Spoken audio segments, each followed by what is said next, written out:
Arthur Antunes Coimbra era o caçula dos 6 filhos do imigrante português de Tondela, José Antunes Coimbra, que era um fervoroso torcedor do Flamengo e foi goleiro amador na juventude. O seu Antunes, como sempre foi carinhosamente chamado, era casado com a brasileira Matilde da Silva Coimbra. Arthur Antunes Coimbra nasceu às 7 horas do dia 3 de março de 1953.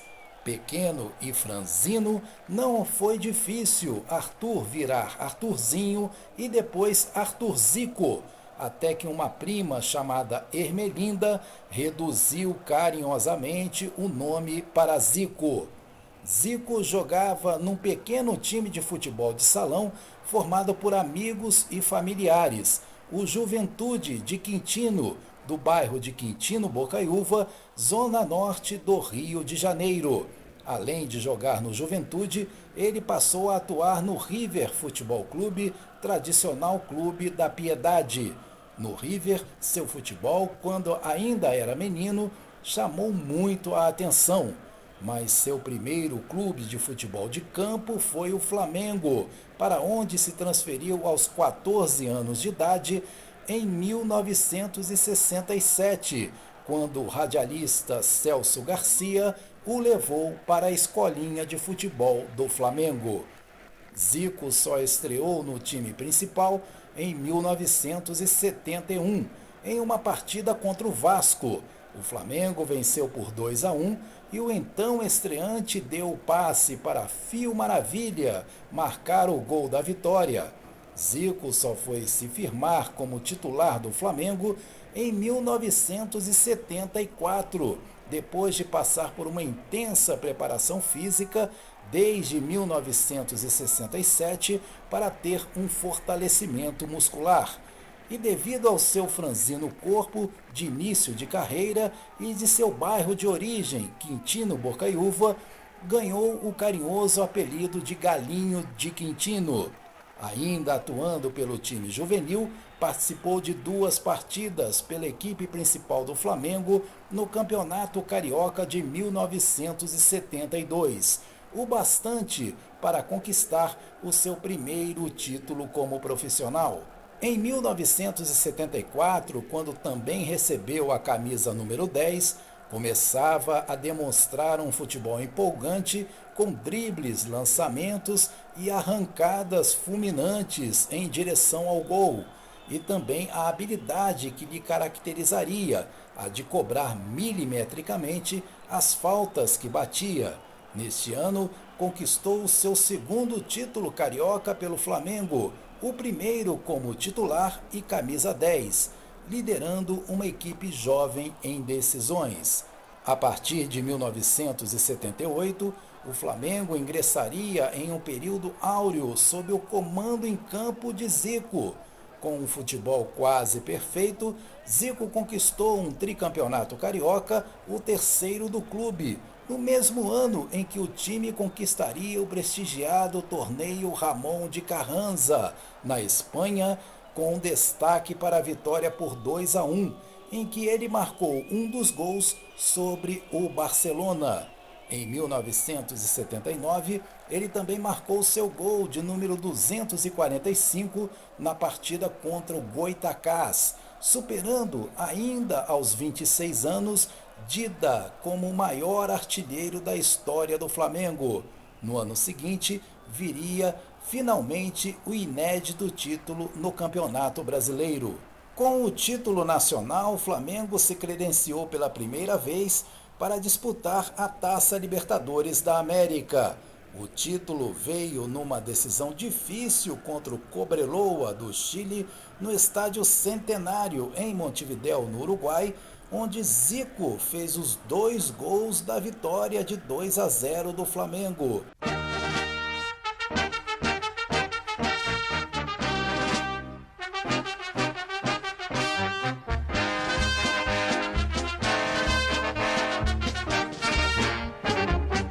O título continental foi seguido por mais um título carioca dedicado ao técnico Cláudio Coutinho, falecido antes do primeiro jogo da decisão. O ano mágico de 1981 terminava da melhor forma possível. Da decisão estadual, o time foi para Tóquio enfrentar os britânicos do Liverpool no Mundial de Clubes.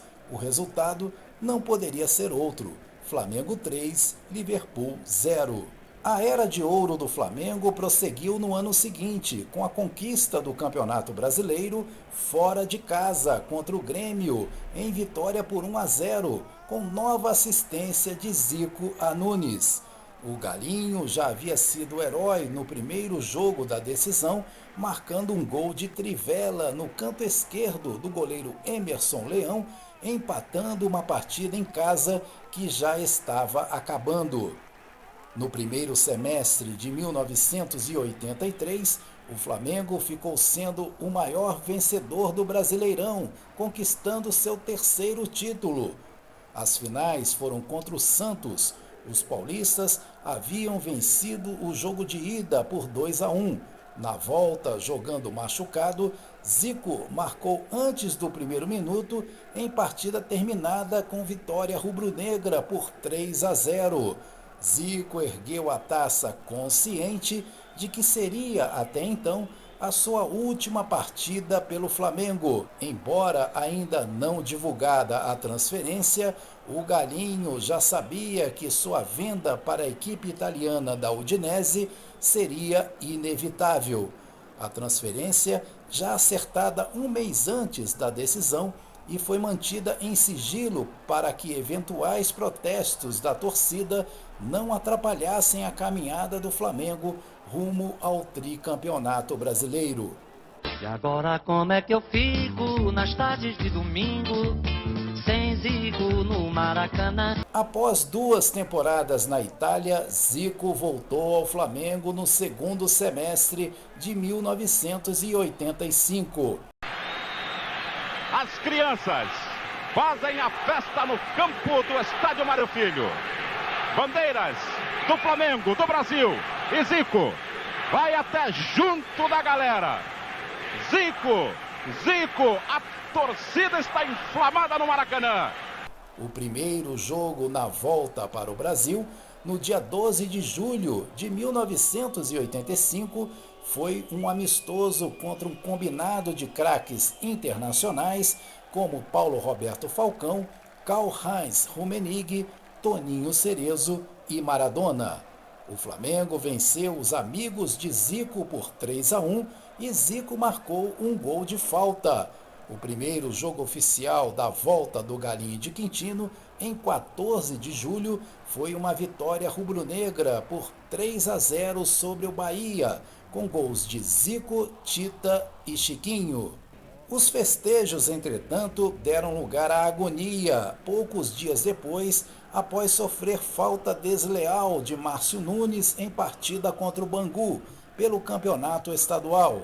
Zico teve torções nos 2 joelhos e no tornozelo esquerdo, contusão na cabeça do perônio esquerdo e profundas escoriações na perna direita. O craque teve de se submeter a 3 cirurgias no joelho esquerdo e a um longo período de recuperações devido aos consequentes problemas musculares. Em virtude da recuperação, teve a curvatura da perna esquerda alterada, tendo que alterar também a sua forma de pisar. Mas Zico queria disputar uma nova Copa do Mundo no ano seguinte e, para voltar a jogar, teve que suportar até 8 horas diárias na sala de musculação da Gávea, lutando para conseguir novos centímetros para a perna esquerda, que sofreu atrofia. A resposta aos que já o consideravam ex-jogador veio em fevereiro de 1986, às vésperas da Copa, em um Fla-Flu.